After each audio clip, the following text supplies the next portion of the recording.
আমার রোগী দেখতে যাবে, রোগী দেখতে পারবো না, কেন? এটা কোন ধরনের আচরণ? আমার রোগী লাইফ সাপোর্টে আমি যেতে পারবো না দেখতে, এটা কোন ধরনের ভাই? রোগী থাকতো না, হ্যাঁ আপনার কমন সেন্স থাকতো না, হ্যাঁ আপনার কমন সেন্স, আপনি বাকি কথা বেশি, আপনি কেন যেতে দিবেন না? ভুয়া যদি হয় ওই শোনেন, এই মেয়ে যদি হয় কোন কি হবে না, যদি রোগী যদি হয় কি হবে কোন?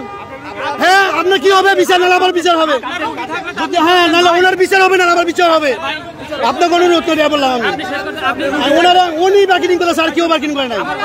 আপনি যদি রোগী থাকে আপনি কার্ড ছেড়ে দিব মামা, আপনার থেকে প্রথমে আশাবাদী আপনার সাথে গিজ দিয়েছে, আপনাদের রিকোয়েস্ট করছি আপনাদের, আমরা রিকোয়েস্ট করব, বললাম ভাই আমার লাইফ সাপোর্ট রোগী আছে পিজিতে, রিকোয়েস্ট এখানে করবেন আমাদের নিরাপত্তার জন্য। আমি তো উচ্চিনগুলো করি আপনাদের সাথে নাকি? আমাদের নিরাপত্তার জন্য। হ্যাঁ ভাই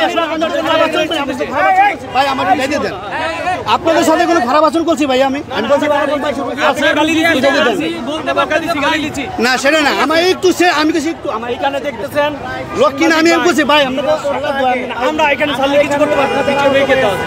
জি ভাই সবাই ভাইয়া সবাই তো একরকম না ভাইয়া, সবাইকে এক ভাই অনেক মোবাইলে মোটরসাইকেলে নিয়ে ঠিক আছে ভাইয়া চলে যাবে সেই জন্য ভাই